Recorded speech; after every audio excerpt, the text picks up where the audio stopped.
اور کیرالم کا وزیر اعلیٰ کون ہوگا، یہ سب سے بڑا سوال ہے۔ کانگریس کی قیادت والی United Democratic Front U D F نے کیرالم کے اسمبلی انتخابات میں 2/3 سے زیادہ اکثریت حاصل کی، لیکن انتخابی نتائج کے ایک ہفتے کے بعد بھی وزیر اعلیٰ کے انتخاب کو لے کر غیر یقینی کی صورتحال برقرار ہے۔ کانگریس کے سابق صدر راہل گاندھی نے وزیر اعلیٰ کے انتخاب کے سلسلے میں پارٹی کی ریاستی اکائی کے سابق صدر سمیت کئی لیڈروں سے بات چیت کی ہے۔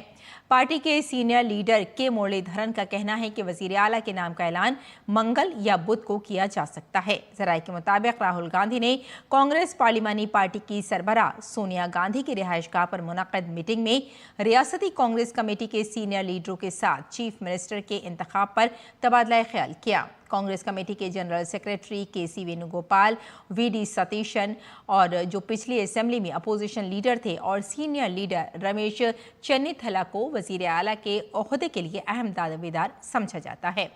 8 مئی کو پارٹی صدر ملک ارجن کھرگے اور راہل گاندھی نے کیرالم کے سرکردہ لیڈروں کے ساتھ میٹنگ کی۔